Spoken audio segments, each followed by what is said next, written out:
Merhaba arkadaşlar. Nagiş TV'ye hoş geldiniz. Yepyeni bir videoyla daha karşınızdayım. Bugün var ya, bugün öyle bir ülkeye gidiyoruz ki aklınız duracak, nutkunuz tutulacak.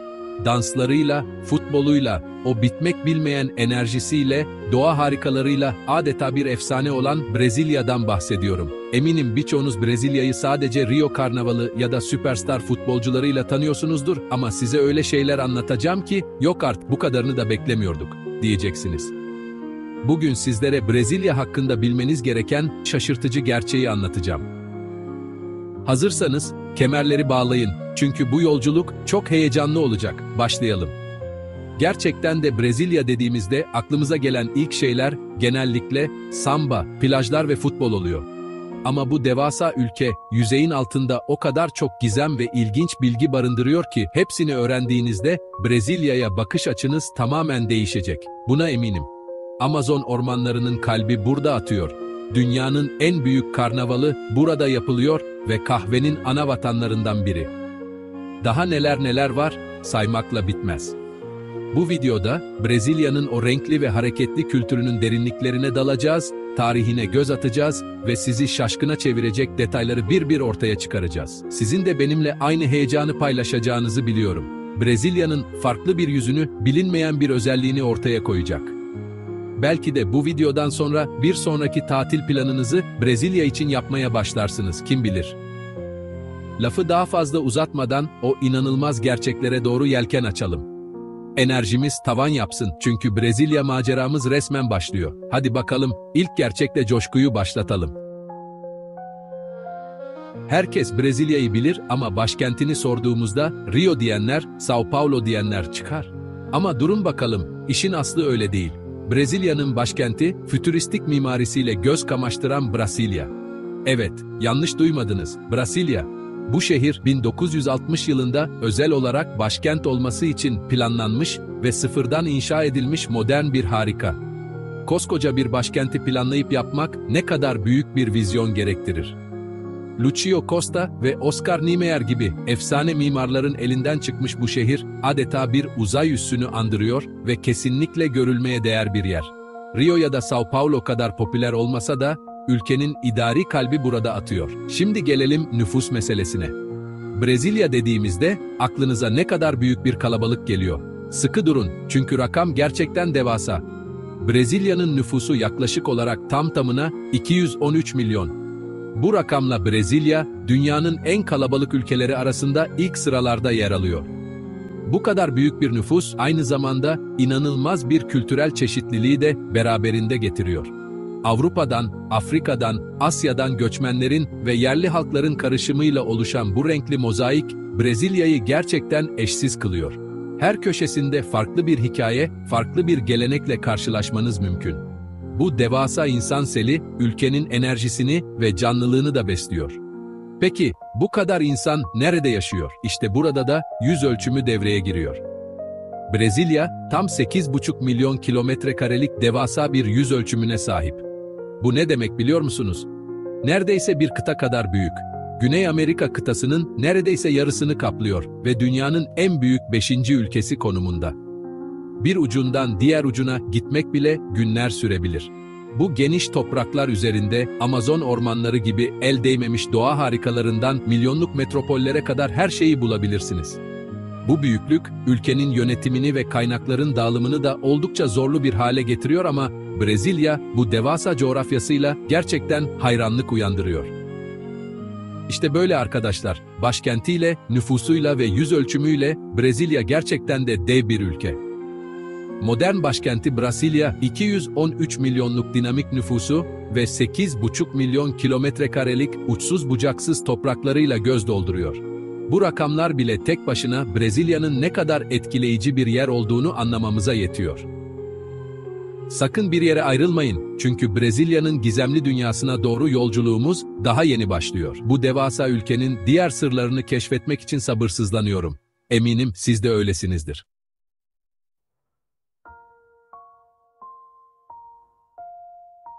Arkadaşlar, şimdi sıra geldi bir ülkenin en önemli sembollerinden birine, yani bayrağına. Peki, bu bayraktaki renklerin ve sembollerin ne anlama geldiğini hiç merak ettiniz mi?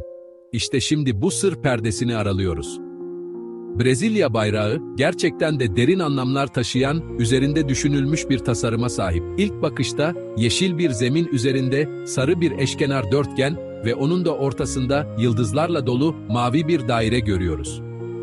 Bu tasarım, 1889 yılında Brezilya'nın Cumhuriyet olmasından hemen sonra kabul edilmiş ve ülkenin kimliğini yansıtıyor. Öncelikle o hakim renk olan yeşilden başlayalım.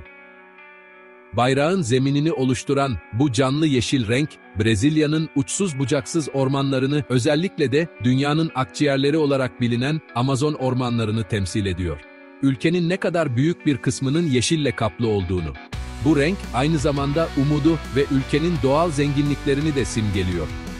Gerçekten de Brezilya denilince akla ilk gelenlerden biri o muhteşem doğası ve yeşilin her tonu oluyor. Bayraktaki bu yeşil, ülkenin doğasına yapılan bir saygı duruşu gibi adeta. Yeşil zeminin üzerindeki parlak sarı eşkenar dörtgen ise ülkenin zengin altın rezervlerini ve genel olarak maden zenginliğini temsil ediyor. Biliyorsunuz, Brezilya tarihi boyunca altın ve değerli madenler açısından çok önemli bir yere sahip olmuş. Bu sarı renk hem geçmişteki bu zenginliği hem de ülkenin potansiyel refahını simgeliyor. Yeşil ve sarı bir arada Brezilya'nın doğal kaynaklarının ve zenginliğinin bir yansıması olarak bayrakta yerini almış.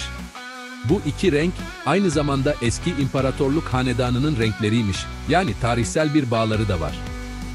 Ve gelelim bayrağın en dikkat çekici kısmına, ortadaki mavi daire ve içindeki yıldızlar. Bu mavi daire, 15 Kasım 1889'da Rio de Janeiro semalarında görünen gökyüzünü temsil ediyor.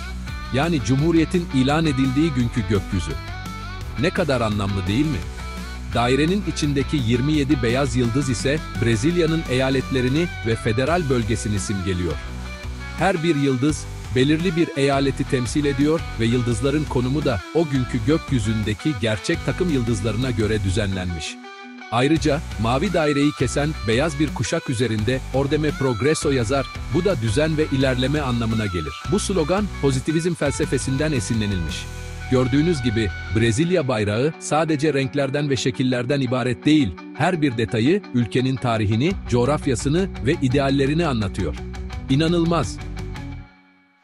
Şimdi de zamanda bir yolculuğa çıkıyoruz arkadaşlar ve Brezilya'nın köklerine, o heyecan dolu tarihine doğru yelken açıyoruz. Bir ülkenin bugününü anlamak için geçmişini bilmek şart.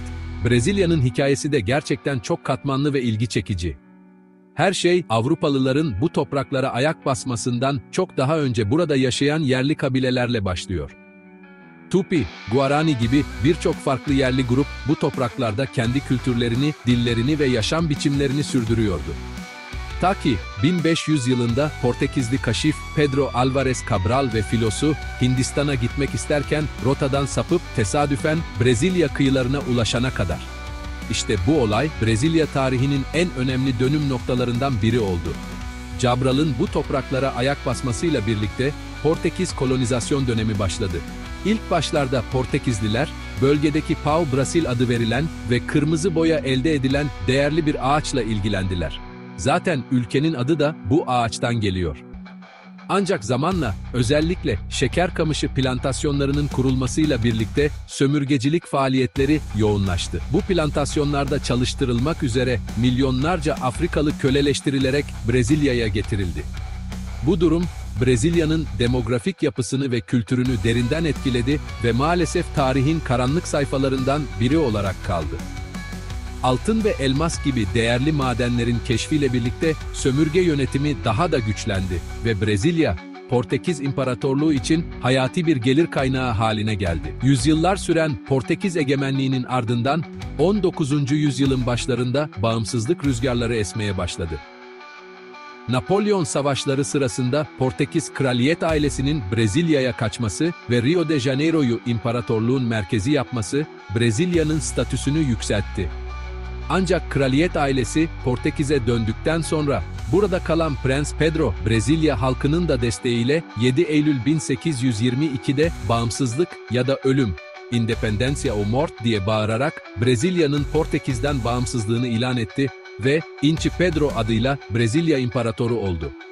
Bu tarih, Brezilya için en önemli ulusal bayramlardan biridir ve her yıl coşkuyla kutlanır.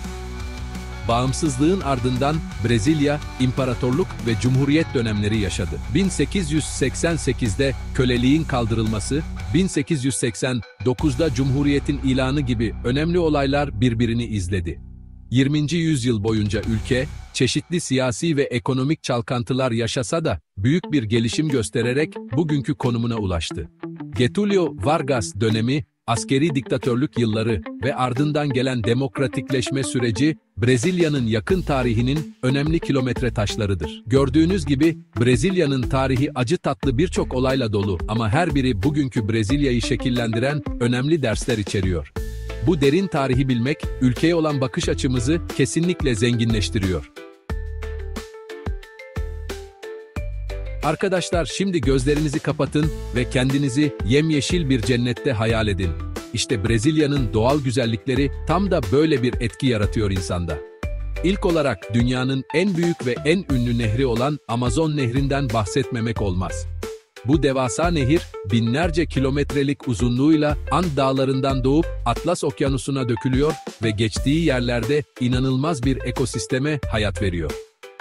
Amazon Havzası, dünyanın en büyük tropikal yağmur ormanlarına ev sahipliği yapıyor ve biyoçeşitlilik açısından eşi benzeri yok. Milyonlarca bitki ve hayvan türü burada yaşıyor. Birçoğu henüz keşfedilmemiş bile. Amazon'da bir tekne turu yapmak, hayatınız boyunca unutamayacağınız bir deneyim olabilir. Amazon'un o eşsiz büyüsünden sonra sizi bir başka nefes kesici doğa harikasına götürüyorum. Iguazu Şelaleleri. Arjantin sınırında yer alan bu şelaleler, yüzlerce irili ufaklı şelaleden oluşuyor ve o kadar görkemli ki insan karşısında kendini küçücük hissediyor. Suyun o muazzam gücü, ortaya çıkan gökkuşakları ve etrafı saran yemyeşil bitki örtüsüyle Iguazu adeta bir tablo gibi. Şeytan Boğazı olarak bilinen en büyük şelale ise gerçekten insanın aklını başından alıyor. Burası kesinlikle ölmeden önce görülmesi gereken yerler listesinin en başlarında olmalı. UNESCO Dünya Mirası listesinde de yer alan Iguazu şelaleleri, Brezilya'nın doğal zenginliklerinin ne kadar çeşitli ve etkileyici olduğunun bir başka kanıtı. Brezilya sadece Amazon ve Iguazu'dan ibaret değil tabii ki. Ülkenin yaklaşık 7500 kilometrelik upuzun bir sahil şeridi var. Bu ne demek biliyor musunuz? Sayısız plaj demek. Rio de Janeiro'daki dünyaca ünlü Copacabana ve Ipanema plajlarından, Kuzeydoğu'daki daha sakin ve el değmemiş cennet köşelerine kadar her zevke uygun bir plaj bulmak mümkün. Altın sarısı kumlar, turkuaz sular ve palmiye ağaçlarıyla süslü bu sahiller hem dinlenmek hem de eğlenmek için ideal. Sörf yapmak, güneşlenmek ya da sadece okyanusun sesini dinleyerek huzur bulmak. Brezilya sahilleri size hepsini sunuyor. Gerçekten de rüya gibi. Dağlar, nehirler, göller ve sahiller demişken Brezilya'nın iç kesimlerindeki platoları ve sıradağları da unutmamak gerek. Pico da Neblina gibi yüksek zirveler, trekking ve doğa yürüyüşü sevenler için harika rotalar sunuyor. Ayrıca dünyanın en büyük sulak alanlarından biri olan Pantanal da Brezilya sınırları içinde yer alıyor. Burası da inanılmaz bir yaban hayatına ev sahipliği yapıyor. Jaguarlar, kapibaralar, sayısız kuş türü. Kısacası Brezilya doğa tutkunları için adeta bir cennet. Her köşesi ayrı bir güzellik, ayrı bir macera sunuyor. Bu muhteşem doğayı korumak da hepimizin sorumluluğu, unutmayalım. Evet arkadaşlar, Brezilya'nın o muhteşem doğasından sonra şimdi de biraz ekonomisine göz atalım. Bu devasa ülke sadece doğal güzellikleriyle değil, aynı zamanda zengin ekonomik kaynaklarıyla da dikkat çekiyor. Brezilya ekonomisi, tarım, madencilik ve sanayi gibi birçok farklı sektöre dayanıyor. Ve Güney Amerika'nın en büyük, dünyanın ise sayılı ekonomilerinden biri. Bu kadar büyük bir coğrafyaya ve nüfusa sahip olunca, tabii ki ekonomik potansiyel de o kadar yüksek oluyor. Hadi gelin, Brezilya'yı Brezilya yapan bu ekonomik güçlere daha yakından bakalım. Acaba hangi ürünler Brezilya ekonomisinin bel kemiğini oluşturuyor? İlk olarak tarımdan başlayalım. Brezilya, verimli toprakları ve uygun iklim koşulları sayesinde dünyanın en önemli tarım ülkelerinden biri. Özellikle kahve denilince akla ilk gelen ülkelerden biri kesinlikle Brezilya. Yüzyıllardır dünyanın en büyük kahve üreticisi ve ihracatçısı konumunda. o mis gibi kokan Brezilya kahveleri dünyanın dört bir yanındaki fincanlara ulaşıyor. Ama sadece kahve değil, şeker kamışı üretiminde de dünya liderlerinden biri. Brezilya, şeker kamışından hem şeker hem de etanol adı verilen biyoyakıt üretiyor. Bunun dışında soya fasulyesi, portakal, mısır, tütün gibi birçok tarım ürününde de Brezilya söz sahibi. Bu tarımsal üretim hem ülke ekonomisine büyük katkı sağlıyor hem de milyonlarca insana istihdam yaratıyor. Tarımın yanı sıra madencilik de Brezilya ekonomisinin önemli bir direği. Ülke, demir cevheri başta olmak üzere boksit, alüminyumun ham maddesi, manganez, kalay, niyobyum ve altın gibi birçok değerli maden açısından oldukça zengin. Özellikle Minas Gerais gibi eyaletler tarih boyunca madencilik faaliyetlerinin merkezi olmuş. Brezilya'nın devasa maden şirketleri, çıkardıkları bu kaynakları dünya pazarlarına ihraç ederek ülke ekonomisine milyarlarca dolarlık katkı sağlıyor. Tabii ki madencilik faaliyetlerinin çevresel etkileri de göz ardı edilmemeli ve sürdürülebilir yöntemlerle yapılması büyük önem taşıyor. Ama potansiyel olarak Brezilya'nın yeraltı kaynakları gerçekten inanılmaz boyutlarda. Tarım ve madenciliğin yanı sıra Brezilya'nın gelişmiş bir sanayi sektörü de bulunuyor. Özellikle otomotiv, uçak, Embraer gibi dünyaca ünlü bir markası var. Makine, kimya, tekstil ve gıda işleme sanayileri oldukça güçlü. São Paulo gibi büyük şehirler ülkenin sanayi merkezleri konumunda. Son yıllarda hizmet sektörü de Brezilya ekonomisinde giderek daha fazla pay almaya başladı. Turizm, finans, telekomünikasyon gibi alanlar hızla büyüyor. Kısacası Brezilya ekonomisi oldukça çeşitli ve dinamik bir yapıya sahip. Doğal kaynakları, tarımsal üretimi ve sanayi gücüyle Brezilya, küresel ekonomide önemli bir oyuncu olmaya devam ediyor. Bu ekonomik çeşitlilik, ülkenin geleceği için de büyük bir potansiyel taşıyor. Arkadaşlar, Brezilya deyince aklınıza ne gelir? Tabii ki müzik ve dans. Bu ülke, ritmin adeta damarlarında aktığı, müziğin hayatın her anına işlediği bir yer. Şimdi sizi Brezilya'nın o coşkulu, o enerjik sanat dünyasına götürüyorum. Hazır mısınız kendinizi müziğin akışına bırakmaya? Brezilya'nın en bilinen müzik ve dans türü şüphesiz samba. O hareketli ritimleri, rengarenk kostümleriyle dans eden insanları ve tabii ki dünyaca ünlü Rio Karnavalı'nı düşünün. Samba sadece bir müzik türü değil, aynı zamanda Brezilya kültürünün, yaşam sevincinin ve toplumsal ifadesinin bir parçası. Afrika kökenli ritimlerle Avrupa ezgilerinin harmanlanmasıyla ortaya çıkan samba, özellikle karnaval zamanlarında tüm ülkeyi etkisi altına alıyor. Samba'nın o coşkulu ritimlerinin yanında bir de daha sakin, daha sofistike bir tür var, Bossa Nova. 1950'lerin sonunda Rio de Janeiro'da ortaya çıkan Bossa Nova, yeni dalga anlamına geliyor ve caz etkileşimli, yumuşak melodileriyle tüm dünyada büyük bir üne kavuştu.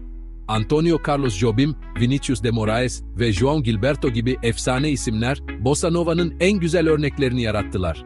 Özellikle Garota de Ipanema, İpanema'dan gelen kız şarkısı, Bossa Nova'nın marşı haline geldi ve sayısız sanatçı tarafından yorumlandı. Bossa Nova dinlerken, kendinizi Rio'nun o meşhur plajlarında hafif bir esinti eşliğinde hayal etmemek mümkün değil. Gerçekten ruhu dinlendiren bir müzik. Brezilya müziği tabii ki samba ve bossa nova ile sınırlı değil. Ülke, sayısız yetenekli sanatçıya ve zengin bir müzik yelpazesine sahip. Örneğin, Gilberto Gil ve Caetano Veloso gibi isimler 1960'larda ortaya çıkan Tropicalia akımının öncüleri oldular. Bu akım, geleneksel Brezilya müziğini rock, psikedelik müzik ve avantgard unsurlarla birleştirerek devrimci bir etki yarattı. Bu sanatçılar, sadece müzikleriyle değil, aynı zamanda politik duruşları ve toplumsal eleştirileriyle de Brezilya kültüründe derin izler bıraktılar. Onların şarkıları, Brezilya'nın ruhunu ve çeşitliliğini yansıtan adeta birer ayna gibidir. Bunların dışında MPB, Música Popular Brasileira, Brezilya popüler müziği, forró, sertanejo, akse ve son yıllarda popülerleşen funk carioca gibi birçok farklı müzik türü de Brezilya'da milyonlarca insan tarafından dinleniyor ve seviliyor. Her bölgenin kendine has müzik ve dans gelenekleri var.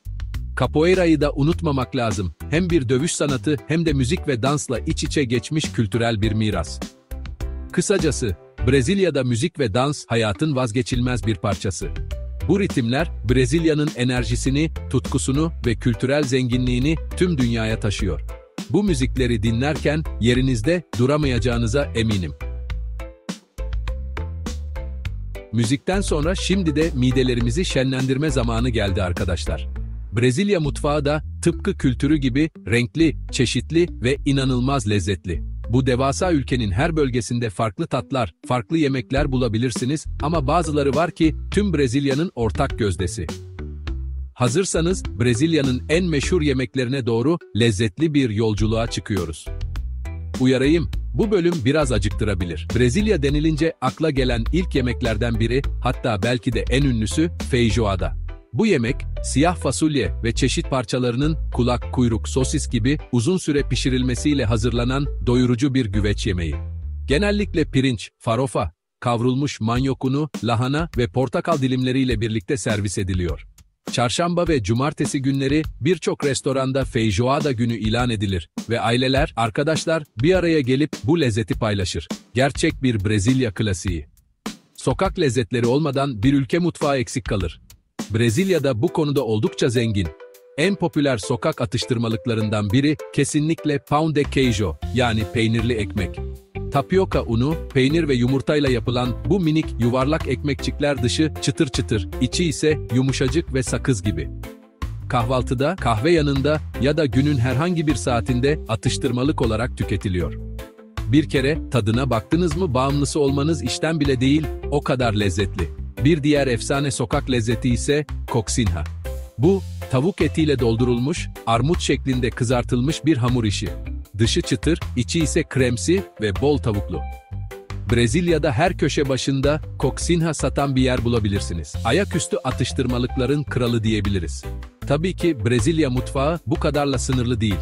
Her bölgenin kendine has spesiyalleri var. Örneğin, Bahia bölgesinin mutfağı Afrika etkileri taşır ve moqueca, deniz ürünleriyle yapılan bir tür güveç, acarajé, siyah gözlü bezelye köftesi gibi lezzetleriyle ünlüdür. Güney Brezilya'da ise churrasco, yani Brezilya usulü barbekü çok popülerdir. Çeşit çeşit etlerin şişlere geçirilip közde yavaş yavaş pişirildiği bu ziyafet, et severler için adeta bir cennet. Ayrıca tropikal meyveler de Brezilya mutfağının vazgeçilmezi. Açaí kaseleri, mango, papaya, guava gibi meyveler hem taze olarak tüketilir hem de tatlılarda, içeceklerde bolca kullanılır. Özellikle açaí, enerji verici özelliğiyle tüm dünyada popüler hale geldi. Tatlıları da unutmamak lazım. Brigadeiro, Brezilya'nın en sevilen tatlılarından biri.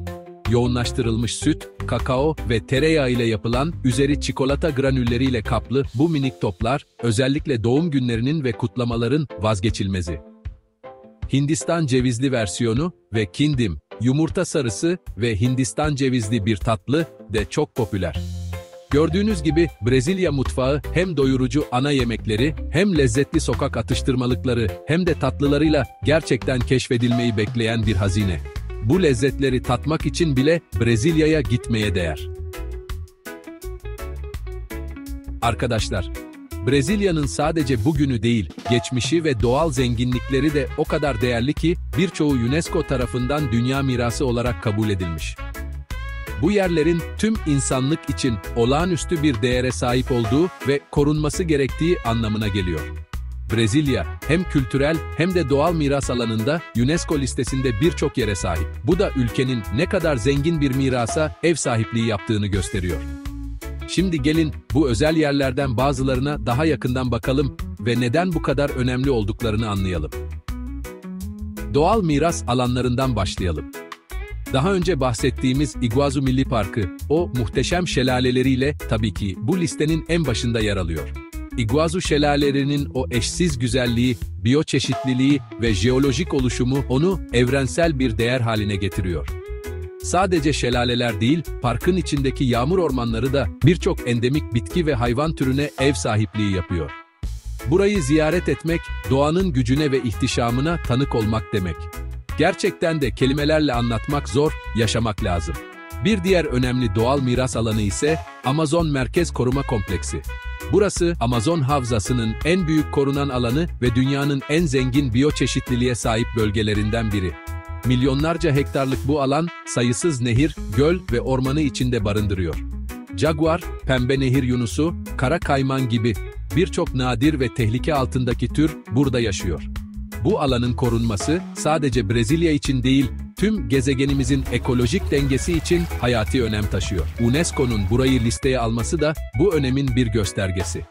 Kültürel miras alanlarına geçtiğimizde ise karşımıza ilk çıkan yerlerden biri Ouro Preto.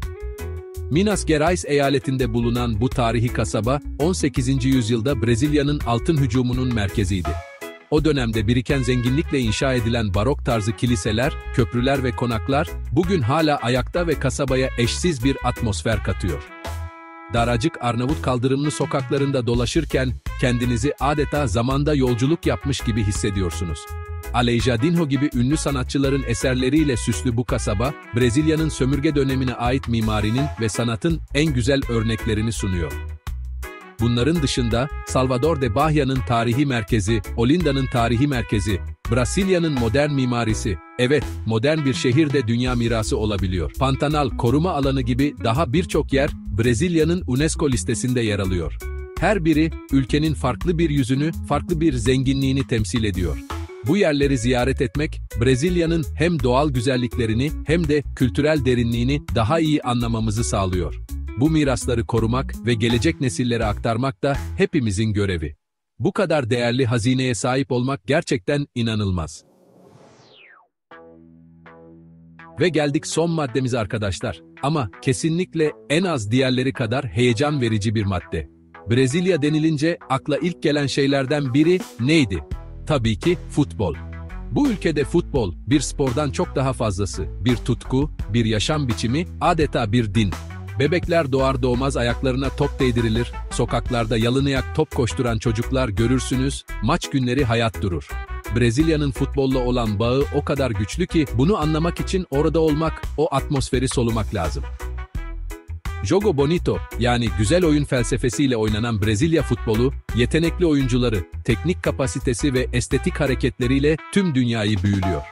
Brezilya milli takımı, yani namı diğer Seleção, dünya futbol tarihinin en başarılı takımlarından biri. Tam 5 kez FIFA Dünya Kupası'nı kazanarak bu alanda rekoru elinde bulunduruyorlar. Pelé gibi bir efsaneyi, Zico, Romario, Ronaldo, Ronaldinho, Rivaldo gibi sayısız yıldızı dünya futboluna armağan etmiş bir ülke burası. Günümüzde Neymar gibi süperstarlar da bu geleneği devam ettiriyor. Milli takımın sarı forması tüm dünyada futbol severler için bir sembol haline gelmiş durumda. Brezilya'nın bir Dünya Kupası maçını izlemek, özellikle de Brezilya'da izlemek, tarif edilemez bir deneyim. O coşku, o heyecan gerçekten bambaşka. Sadece milli takım değil, Brezilya'nın kulüp futbolu da oldukça rekabetçi ve tutkulu. Flamengo, Corinthians, São Paulo FC, Palmeiras, Santos gibi dev kulüplerin milyonlarca taraftarı var ve aralarındaki rekabet inanılmaz boyutlarda. Özellikle Flamengo, Fla-Flu derbisi veya Corinthians, Palmeiras, Paulista derbisi gibi maçlar tüm şehri etkisi altına alan büyük olaylar. Maracanã gibi efsanevi stadyumlar bu tutkunun en canlı şahitleri.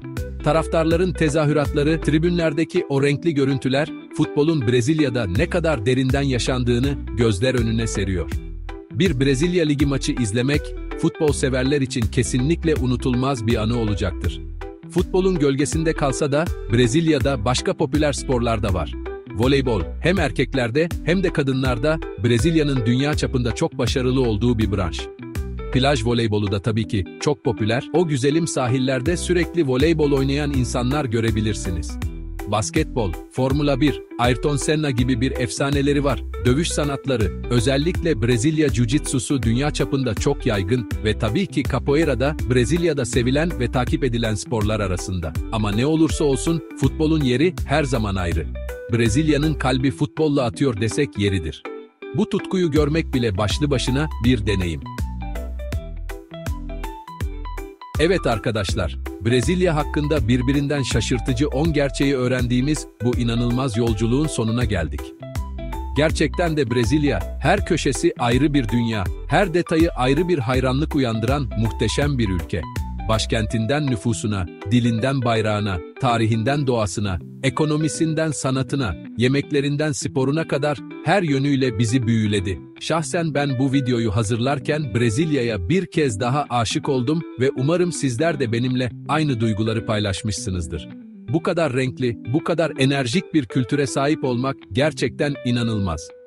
Brezilya'nın o devasa coğrafyasında keşfedilmeyi bekleyen daha o kadar çok şey var ki.